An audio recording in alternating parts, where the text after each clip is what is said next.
When Jacob learned that there was grain in Egypt, he said to his sons, "Why do you keep looking at each other? Listen," he went on, "I have heard there is grain in Egypt. Go down there and buy some for us, so that we will live and not die." So 10 of Joseph's brothers went down to buy grain from Egypt. But Jacob did not send Joseph's brother Benjamin with his brothers, for he thought something might happen to him. The sons of Israel were among those who came to buy grain, for the famine was in the land of Canaan. Joseph was in charge of the country. He sold grain to all its people. His brothers came and bowed down before him with their faces to the ground. When Joseph saw his brothers, he recognized them, but he treated them like strangers and spoke harshly to them. "Where do you come from?" he asked. "From the land of Canaan to buy food," they replied. Although Joseph recognized his brothers, they did not recognize him. Joseph remembered his dreams about them and said to them, "You are spies. You have come to see the weakness of the land." "No, my lord, your servants have come to buy food," they said. "We are all sons of one man. We are honest. Your servants are not spies." "No," he said to them, "you have come to see the weakness of the land." But they replied, "We, your servants, were 12 brothers, the sons of one man in the land of Canaan.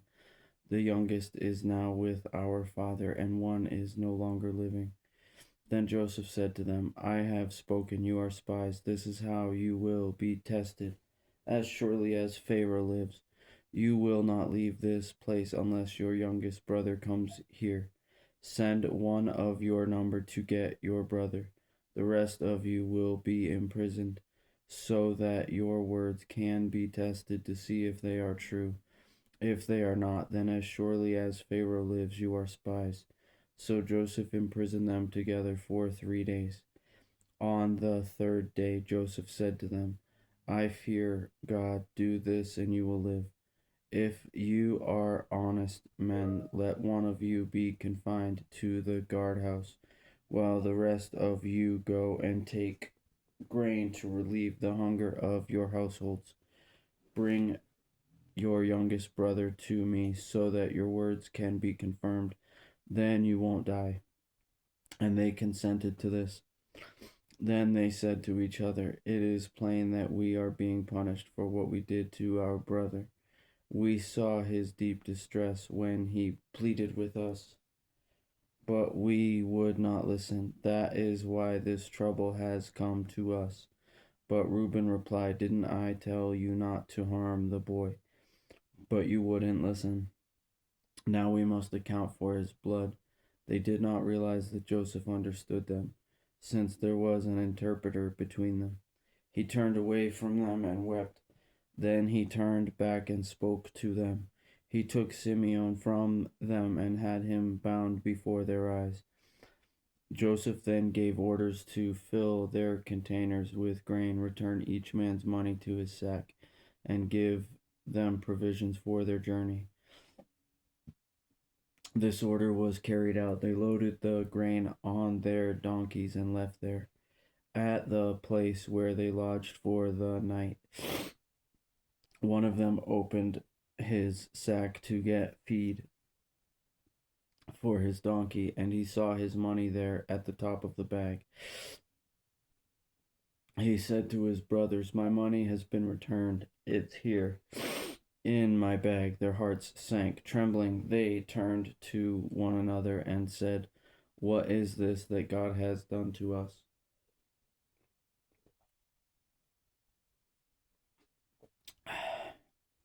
When they reached their father Jacob in the land of Canaan, they told him all that had happened to them. "The man who is the Lord of the country spoke harshly to us and accused us of spying on the country, but we told him, we are honest men and not spies. We were 12 brothers, sons of the same father. One is no longer living, and the youngest is now with our father in the land of Canaan. The man who is the Lord of the country said to us, This is how I will know if you are honest men.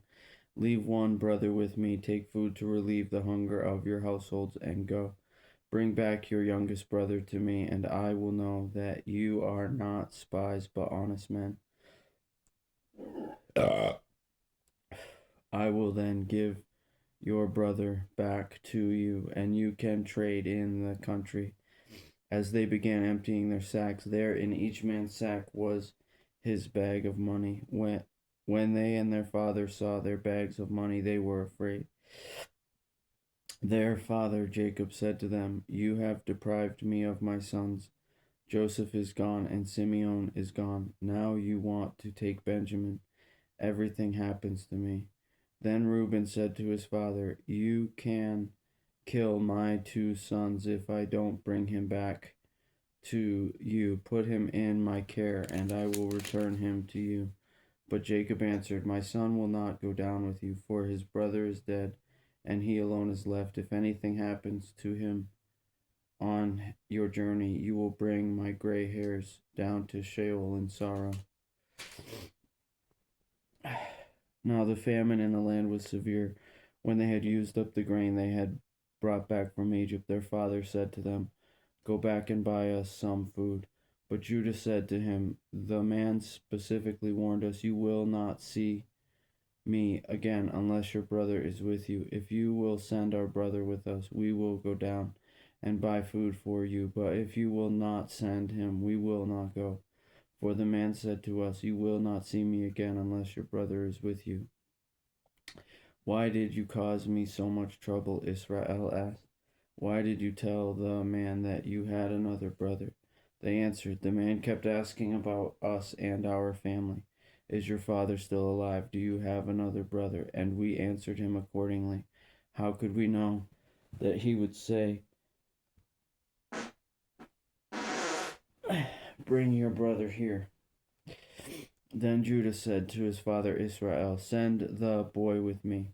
We will be on our way so that we may live and not die. Neither we nor you nor our children. I will be responsible for him. You can hold me personally accountable. If I do not bring him back to you and set him before you, I will be guilty before you forever. If we had not wasted time,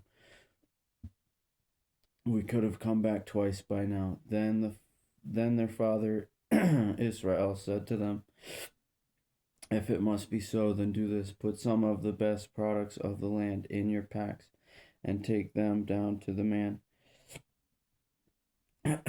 as a gift, some balsam and some honey, aromatic gum and resin, pistachios and almonds. Take twice as much money with you. Return the money that was returned to you in the top of your bags. Perhaps it was a mistake. Take your brother also and go back at once to the man.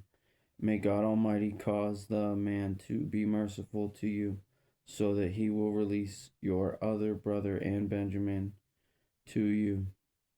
As for me, if I am deprived of my sons, then I am deprived. The men took this gift, double the amount of money, and Benjamin. They made their way down to Egypt and stood before Joseph. When Joseph saw Benjamin with them, he said to his steward, Take the men to my house, slaughter an animal and prepare it, for they will eat with me at noon. The man did as Joseph had said and brought them to Joseph's house. But the men were afraid because they were taken to Joseph's house. They said, We have been brought here because of the money that was returned in our bags the first time. They intend to overpower us, seize us, make us slaves, and take our donkeys. So they approached Joseph's steward and spoke to him at the doorway of the house. They said, Sir, we really did come down here the first time only to buy food. When we came to the place where we lodged for the night and opened our bags of grain, each one's money was at the top of his bag. It was the full amount of our money, and we have brought it back with us. We have brought additional money with us to buy food. We don't know who put our money in the bags." Then the steward said, "May you be well. Don't be afraid. Your God and the God of your father must have put treasure in your bags. I received your money." Then he brought Simeon out to them. The man brought the men into Joseph's house, gave them water to wash their feet, and got feed for their donkeys. Since the men had heard that they were going to eat a meal there, they prepared their gift for Joseph's arrival at noon. When Joseph came home, they brought him the gift they had carried into the house, and they bowed to the ground before him.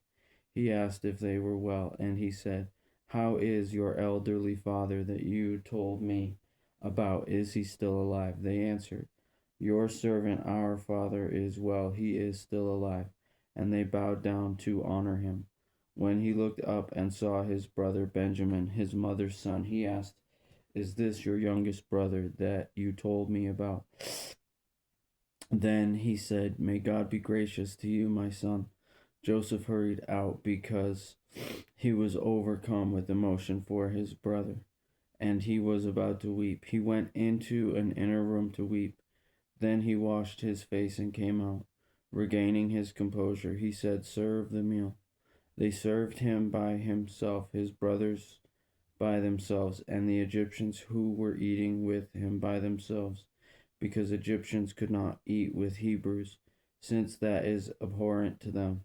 They were seated before him in order by age, from the firstborn to the youngest. The men looked at each other in astonishment.